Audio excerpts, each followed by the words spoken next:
eso evita que haya reflujo. Ahora vamos a hablar de una enfermedad completamente diferente. Vamos a hablar de acalasia de esófago. Y en la acalasia de esófago, en vez de que haya una falta, en este caso, de relajamiento, hay una hipertonía de este esfínter esofágico inferior. Completamente diferente. En otros países hay bastante acalasia primaria y secundaria. Bueno, primaria tendría que ser una aconiosis de nacimiento, ¿no? Y secundaria a algo. En otros países eso puede ser por cáncer, por coagulopatia, y en nuestro medio porque hay una enfermedad endémica que se llama Chagas. Chagas, una enfermedad endémica parasitaria que tenemos en Bolivia, que afecta a muchos órganos, entre ellos, uno de ellos es el esófago. ¿Qué es la acalasia de esófago? Entonces, es un cardioespasmo, es un aumento del tono del esfínter esofágico inferior que provoca que no haya pasaje, o sea, que no haya más bien pasaje de los alimentos del esófago al estómago. Entonces, es un trastorno que consiste, si recordábamos en fisiología que dijimos, el esófago tiene capacidad peristáltica porque tiene un tubo, que tiene una musculatura, que tiene fibras longitudinales y circulares, ¿no? Y que tiene capacidad de vaciamiento. Por lo tanto, en la acalasia, eso es lo que quiero que vamos entendiendo ya. Por eso decía, siempre se parte de la anatomía, de la fisiología. En la anatomía ya ubicamos el esófago y en la parte anatómica están los plexos, el Meissner y Auerbach, ¿no? Estos plexos tienen una función, que es la contractilidad del esófago. Y tiene que ver con el relajamiento del esfínter esofágico inferior. Si yo no tengo, si se desaparecen esos nervios, esos plexos, obviamente no voy a tener las dos funciones que estamos hablando. Por lo tanto, por eso es que hay trastornos de la motilidad, o sea, hay falta de peristaltismo aperistáltico y hay una hipertonía de este esfínter que no se dilata tras la deglución. Tiene una causa nerviosa, o sea, porque la enfermedad es la acalasia. En realidad, hay muchos estudios y algunas personas, y esa pregunta uno la hace hasta en graduaciones, y dice, ¿qué parte de las células, porque qué tipo de células tenemos en el organismo? A ver, por ejemplo, el corazón, ¿qué tipo de células tiene? Celulares, ¿qué más? Nerviosa, ¿no? ¿Qué tipo de células? ¿Y qué parte afecta al corazón? Dice, porque en el Chagas, el corazón se dilata, se hace cardiomegalia. En el intestino se hace megacolon. En los uréteres puede afectar, sí, megauréteres, grande. En la acalasia, megaesófago, vamos a ver que hay clasificaciones igual. Pero a consecuencia de qué? ¿Qué se hizo? ¿Le afectó al músculo? No, le afecta al sistema de conducción. Lo mismo pasa en el corazón. En el corazón, al chagásico, ¿qué artefacto le ponen? A ver, de repente deben tener familiares que les den marcapaso. ¿Y qué es el marcapaso? El fierro eléctrico. Le están poniendo una batería, por eso sacaban la batería y se puede morir, dicen, ¿no? Claro, es una batería que le conectan mediante unos electrodos al músculo cardíaco, y el músculo cardíaco, porque no trae problemas de anatomía, ¿ves? Si miramos el corazón, ¿qué tenía? Los nódulos, ¿no? El nódulo auricular, el aurículo ventricular, las tres ramas y las redes Purkinje. Entonces, ¿qué hace el Chagas? Le quita la inervación, por lo tanto, no hay ese peristaltismo. Y aquí pasa lo mismo, o sea, hay una denervación. Entonces, cuando uno le dice, ¿qué le afectó? Esto es el sistema nervioso. A partir de ello ha sido el sistema nervioso, y eso está demostrado. Obviamente que la falta de formación, eso es congénito, eso es una agangliosis, ¿no? Entonces eso también puede pasar. Más o menos para recordar otra vez la anatomía del esófago, de lo que habíamos hablado en su momento, ¿no? Entonces el esófago tiene el esófago cervical, torácico y abdominal. Acá se hace el problema fundamentalmente en lo que significa la calacia esofágica. Hay un cardioespasmo, una hipertonía de este esfínter esofágico inferior. Tiene reflujo, dijimos que se hace insuficiente y permite el retroceso. Aquí al revés, se hace duro. Vean ustedes, ya me puedo ir adelantando al tratamiento. En el reflujo dijimos hay que hacerle un nuevo esfínter. ¿Y qué se imaginan que hay que hacer entonces acá si hay una hipertonía? Si un anillo te está ahorcando tu dedo, ¿qué se hace? Se corta. Entonces lo que hay que hacer es cortar este esfínter. Ya vamos a ver, que vean ustedes, en eso consiste el tratamiento quirúrgico. Entonces en medicina, lo que sabes, que este producto, cómo se produjo, te da la opción de hacer el tratamiento. Si no sabes eso, ya. Antes de seguir, yo sé que a ustedes les gusta tomar apuntes y no tengo problema, yo sé que lo graban, ¿está mal? No. Pero quiere ser bueno, no solamente me, escúchenme a mí, no. ¿Puede darle objetivo de aprobar la materia? Sí, pero al aprender más tienen que estudiar más. O sea, esto puede servir como un resumen. Porque de lo que está en el texto, de lo que yo he leído, yo transmito un poco mi práctica, mi praxis, ¿ya? Es un resumen. ¿Cuándo? En el mejor de los casos, el 15-20% de lo que debería decir, o de lo que debería estar en teoría. ¿Cuánto asimilan ustedes de ese 15-20%? Otra vez 15-20%. Entonces uno se reduce mucho en conocimiento. Por lo tanto, no está mal, vuelvo a repetir. Nosotros deberíamos venir para facilitarle a ustedes, para que ustedes más bien sepan, vean y nos cuestionen y nos digan, ¿por qué no? ¿Y por qué esto? ¿No? Pero, vuelvo a repetir, no está mal. Yo hacía resúmenes, claro que hacía resúmenes. Igual, pues resumen de resumen todavía hace uno, ¿no? Yo un resumen hace el sumo todavía, ¿no? Claro, pero es importante. Yo lo que intento transmitir es eso, pero si nos quedamos con eso, les vuelvo a repetir. Por suerte algunos alumnos me dicen, la verdad es que todo lo que me enseñó ahorita está facilito, y es por ello, ¿no? Porque hay conexión, digamos, de la materia, ¿no? Pero no me estoy saliendo del tema. Lo que yo quiero decirles es que yo no tengo problema en que ustedes después, alguien dice, ¿no las pueden compartir? Comparto. ¿Estoy haciendo bien? Creo que no. Porque mientras más lean, el concepto está, mientras más lean, van a sacar el 25% de eso. Mientras menos lean, van a sacar apenas el 25% de lo más chiquitito. ¿Ya? Bien, entonces volvemos otra vez a entrar en contexto de lo que estábamos hablando de la anatomía, y aquí está entonces el problema. Aquí ya estamos viendo un esófago con acalasia. Ya estamos viendo una enfermedad. Ya no estamos viendo al paciente, al anterior que veíamos así, ¿no? Esófago bonito, con un esófago que mide máximo, incluso esto tiene que medir menos de 3 centímetros de diámetro, porque en la medida que va pasando el alimento, bueno, que medio que se va dilatando y otra vez, bueno, porque no todo el tiempo tenemos alimento en el esófago. Pero si miramos si miramos esta imagen acá, obviamente que ya estamos viendo un esófago probablemente de 7 u 8 centímetros, o sea, dilatado. Ya estamos, seguramente este paciente tiene en la parte más alta, va a ir de donde está la obstrucción para arriba, pues va yendo, ¿no? Más dilatado, más proximal, y de ahí arriba casi ya un poquito más normal. Pero lo que estamos viendo acá, estamos viendo una hipertonía del esfínter esofágico inferior. Por lo tanto, al haber falta de peristalsis acá, entonces se dilata, entonces un mega esófago. ¿Cómo podemos hacer el diagnóstico? ¿Hay sintomatología? Claro que hay sintomatología. La disfagia va a ser uno de los problemas porque el paciente se queja del olor para tragar. ¿Ya? Entonces, al tener síntomas el paciente, ya vamos a ver también, yo les decía, en el reflujo, si fuera una pregunta, en ambos semiológicamente se describe como reflujo, también se dice acá, pero en realidad es un pseudo reflujo. ¿Por qué? Porque los alimentos se quedan atados, no están pasando.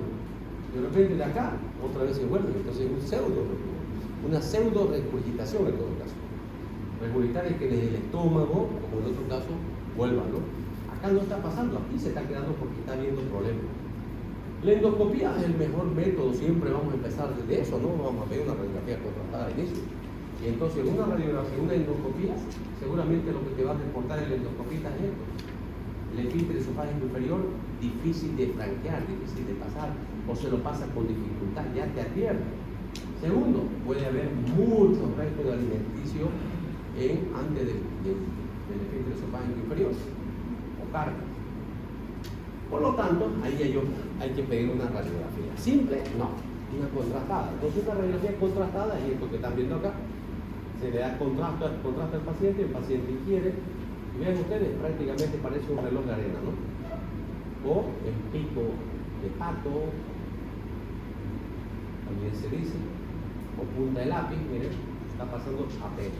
¿Por qué? Porque esto está con una hipertonía y el resto se quedó en el esófago. Entonces, son las formas de hacer el diagnóstico. Entonces, la principal anomalía en la calasia es esto.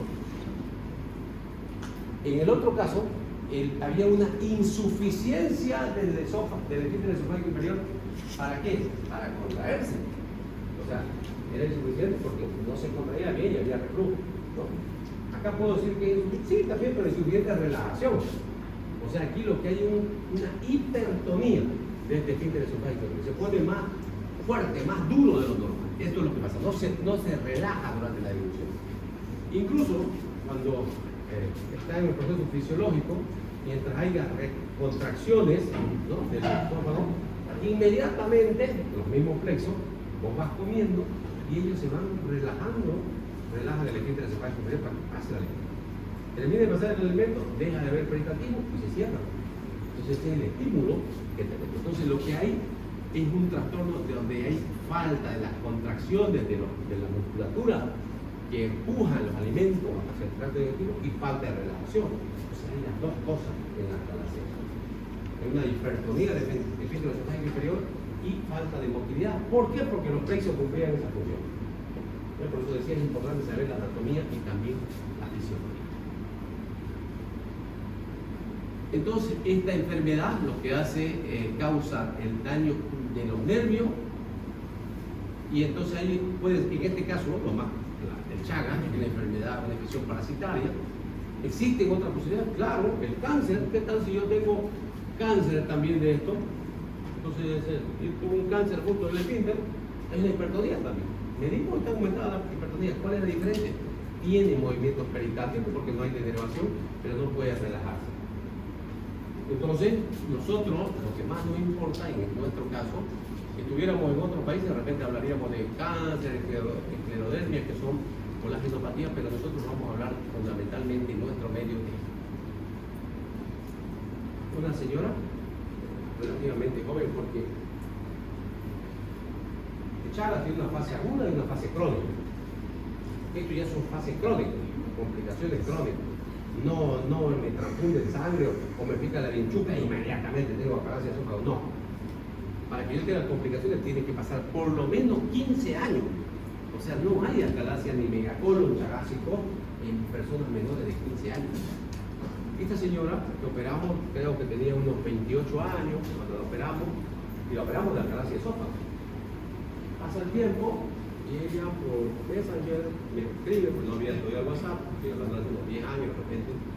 ¿Qué había pasado la señora? Se fue a España, como muchos bolivianos, a buscar mejor futuro. Y entonces cuando ella dijo lo que le habíamos hecho allá, pensaban que fue por cáncer. Parece que otra vez empezó a tener disfagia. Y tuvimos que mandarle el reporte porque no es que no sabían. Vuelvo a repetir, si yo veo un paciente que dice disfagia en Europa, yo pensé en cáncer. Pues yo debe venir otra patología. En otro medio voy a pensar en eso. No, yo pensé primero en Chagas. Si escuchan toser a alguien aquí y bota sangre, ¿qué van a pensar? Si estamos muertos, no van a pensar en cáncer. Claro. Entonces depende, ¿ves? Por eso es que a veces dice, el programa de nosotros no puede ser homologado en Europa. Claro, pues, porque ellos tienen otra visión, no es que sea otra medicina, sino que tienen otras prioridades.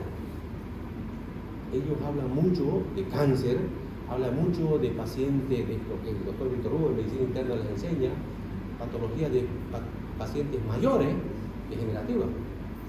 Aquí seguimos insistiendo pues, en tuberculosis, en diarrea, seguimos en dengue, porque eso es nuestra realidad, ¿no? Entonces, lo que me refería, ya usted, tuvimos que pasar y enviarle el protocolo. Ah, no es que no sabía. Claro que la conocían la enfermedad, pero no estaban, como quien dice, en boga. Ahora ya le estamos mandando enfermos más, ¿no? La gente se va a tener enfermo, entonces van a tener que revisar nuevamente. Entonces, en realidad, esto es diferente, vean ustedes, depende cómo uno lo ve. En nuestro medio, obviamente, es por la enfermedad de Chagas. Entonces, la clase es un trastorno poco común, se presenta a la misma frecuencia tanto en hombres como en mujeres. Ahora, si vemos en Chagas, ¿en quién es más frecuente? Obviamente en hombres. ¿Y por qué los hombres? De repente, porque los hombres, la enfermedad de Chagas es más rural. Entonces, ¿quiénes van más al campo de repente? Los hombres, por el tipo de trabajo, ¿no? La chapapa, ¿no? Entonces, ¿dónde viven ellos, ¿no? Entonces, por eso es que es más frecuente. Pero como les decía, no hay una clase de repente por Chagas antes de los 15, 18 años. Debería ser por encima de los 25, 30 años para que tengas la posibilidad de cáncer. Porque tuviste Chagas, te fuiste enfermando y ya, que te dio la complicación, te llega a tener ese tipo de situación, ¿no?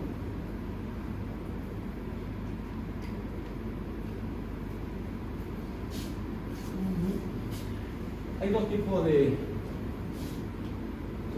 conceptos en la enfermedad de Chagas. Uno dice que habla del trastorno motor del músculo liso esofágico que produce contracción excesiva de este esfínter esofágico inferior. Hablaría de que aquí le está dando más fuerte. Hay contracción, pero está diciendo que hay lo más importante sería la hipertensión del esfínter esofágico inferior. En cambio, la otra dice contracciones anómalas, esto es lo más común, contracciones anómalas, que es lo que más vemos nosotros, que reemplazan el peristaltismo normal del esófago y aumenta además la presión del esfínter esofágico. O sea, puede haber las dos eventualidades. Tendrás, como decía yo, contracciones, que puede ser en el cáncer o la esclerodermia, pero hay hipertonía. En nuestro medio hay las dos cosas. Hay aperistalsis y también hay hipertonía del esfínter esofágico. Este es un estudio endoscópico, ¿no? Lo que yo les me fui adelantando cuando les mostraba la primera. El endoscopista puede hablar de esto. Esto es una visión directa, está mirando el esfínter esofágico y ya lo va a describir, ¿no? El esfínter esofágico inferior de una amplitud menor a lo normal, difícil de franquear, o sea, de pasar, seguramente. Y también nos va a reportar esto. O sea, en el mismo esófago, o sea, por encima del esfínter, hay alimento. O sea, el paciente, por decir, desayunó, almorzó, y hasta esta hora no pasó nada, o sea, no se quedó nomás en el esófago. Y en la noche el paciente va a sentir que le refluye, o sea, que hay una regurgitación. Y no ha habido regurgitación, solamente es un alimento que no pasó. En la endoscopía, ¿cómo se ve? Restos alimenticios del esófago. En uno normal, como ustedes, ¿debería haber eso? No. Cero restos alimenticios, porque todos los que nos alimentamos, el peristaltismo, relajación, chao, hasta el estómago y hasta afuera, ¿no? En este caso, por el aumento del tono es lo que se va a producir. Yo había hablado de dos situaciones para ver cómo funciona, cómo puedo, estudiar el esófago. Quiero ver la parte funcional o morfológica. La morfológica ya hemos dicho, endoscopía o radiografía contrastada o tomografía, porque eso es lo que permite la morfología. La función tengo que ver con manometría, pH-metría, ¿no? Entonces, con manometría significa ver la presión, o sea, el peristaltismo, ¿no? La clase clásica hay contracciones escasas de escasa amplitud e hipertonía. En la enérgica hay contracciones de inicio simultáneo, de gran amplitud y repetitiva, ¿no? Esos son diferentes tipos manométricos de acalasia. Nos interesa mucho saber, pues, como concepto general, porque no diferencia la clínica y la sintomatología. Esto sí es importante. Etiológicamente, cómo se pueden producir. La primaria existe el esfínter esofágico inferior hipertenso junto a falta de relajación, por lo tanto te debería ser congénito, es primaria. O sea, si naciste, no lo tenés y ya se acabó. En cambio, la secundaria puede ser secundaria a algo, o sea, esa hipertensión, esa falta de contracción, secundaria a alguna cosa. ¿Cómo qué? Cáncer. Puede ser gástrico, puede ser esofágico, linfoma, síndrome de pseudoobstrucción, habíamos hablado de esclerodermia, colágenopatía como causa, y también Chagas. de todo lo que como forma secundaria vas a encontrar a nivel mundial, nosotros nos estamos quedando más importantes. ¿Es la única? No, también ya les dije. En medicina no hay 2+2. Siempre tienen que pensar en la posibilidad de que si no es esto, ¿qué tal si de repente le hace serología y sale negativa? Le hace serología y no tiene Chagas, pensás pues no, entonces no. Porque si está con acalasia es por algo, ¿no? Entonces existe en nuestro medio menos porcentaje, pero existe la posibilidad. Fisiopatológicamente, ya lo expliqué, lo fui explicando paralelamente mientras fui haciendo la introducción.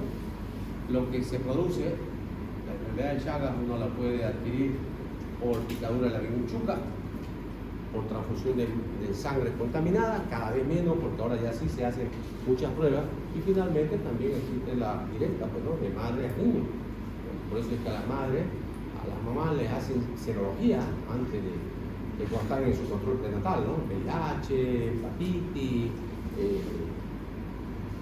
Chagas, ¿no? Sífilis, y le hacen muchas pruebas que puedan estar toxoplasmosis para ver si no tienen. Entonces, es obvio una de las posiciones. Entonces, una vez si nosotros tuviésemos la enfermedad, lo que va a pasar es que va a haber una degeneración de estos plexos, auger bacho, por lo menos. Se van a digerir. Algunos, ahí hay una pérdida de discusión, seguramente va a haber cambios pronto. Se presuponía que el parásito, por algún motivo, iba y como que se lo comía. No se ha podido demostrar eso. Ahora se está hablando de una reacción antígeno-anticuerpo. Pero en concreto, lo que hay es una vergüenza. O sea, los generos, ¿cómo? Sigan estudiando ustedes, de repente nos van a dar la cuestión. Pero lo claro está que sí se hay una determinación. O sea, la enfermedad, porque no pasa en personas que no tienen Chagas, por lo tanto, el Chagas es el que provoca ese tipo. ¿Cómo? ¿Qué está ahí? Ese es otro problema, ¿no? Entonces, esto, al denervarlo, entonces hace que no tengas esa función. Si esos plexos eran para que tengas contractilidad y tengas relajación, al no tener esos plexos, pues tenés todo lo contrario. Falta de penetratismo y falta de relajación. Por lo tanto, va a haber, altera la relajación muscular y hay hipertensión de la esfínter esofágica inferior. Hay aumento de la presión intraluminal, por lo tanto, también hay falta o disminución de la peristalsis. Eso es lo que debe ser fisiopatológico. Ese es el. ¿Cómo lo adquiriste? Eso es otro caso. ¿En qué tiempo lo vas a tener? Todo lo que dejo ahorita. El transfunde sangre con Chagas, de repente ahorita me viene, ¿voy a tener esto? No. En ese momento tengo Chagas. Para que tenga crónico va a tener que pasar mínimamente 15 años. Entonces estamos viendo otra vez la anatomía normal, el esófago, el esfínter esofágico inferior, y aquí ya lo estamos viendo como hipertrófico. ¿Qué están viendo de azul? Le han metido el contraste no está pasando, por eso es lo que estamos viendo que hay un mega esófago. O sea, no hay quien ordene esta relajación del esfínter esofágico inferior que lo hacían los plexos. ¿Cuáles son los síntomas? El más constante es la disfagia, dolor a la depresión. Y vamos a ver cuando hablemos de cáncer de esófago, casi empieza a similar. O sea, la gente dice, como churrasco, algo porque es más sólido, pero estás masticando bien, mastica mejor. Y de un tiempo se da cuenta que igualito nomás masticando, ¿no? Entonces cambia de alimentación. Primero es para alimento muy sólido, después pastoso, y después la disfagia ya es para cualquier cosa, ¿no? O sea, hay un dolor, hay una regurgitación, así dicen los libros, pero en realidad es una pseudo regurgitación. Porque, como les decía, aquí lo que no ha llegado al estómago, y lo que está pasando es que en realidad está sucediendo que fluye lo mismo que estaba ahí en su momento, en el esófago, ¿no? Entonces eso es lo que sucede, no es que haya pasado el estómago, pero se lo describe biológicamente como una regurgitación. Es más, algunos hablan también de pirosis, o sea, como si fuera reflujo, ¿no? ¿Y por qué de pirosis? Igual, pues se justifica porque ese alimento que se quedó en el esófago se maceró, o sea, entró en putrefacción y entró en un proceso de maceración que también tiene la posibilidad de hacerse ácido. Entonces puede haber dolor precordial, que puede irradiarse espalda, cuello, pérdida de peso involuntario. Obvio, si no estoy comiendo carne, empiezo a comer pasta y después de pasta ya casi como sopita, Es como una pérdida involuntaria que estás teniendo peso porque estás haciendo, entre comillas, dieta forzada, no porque te dio la gana, querías comer pero no podés, ¿no? Acidez, rarísimo, ¿no? Uno decía, pero ¿cómo acidez? Pues si hay hipertonía, ya le estamos explicando por qué hay esa maceración de los alimentos. Puede haber todos los síntomas respiratorios, también como explicamos en el trabajo, ¿no? Sucede que parte de ese alimento que se está quedando, al refluir, puede ser que ya haya la vía respiratoria y provocar esos síntomas. Bien, entonces nosotros vamos a, esto es importante porque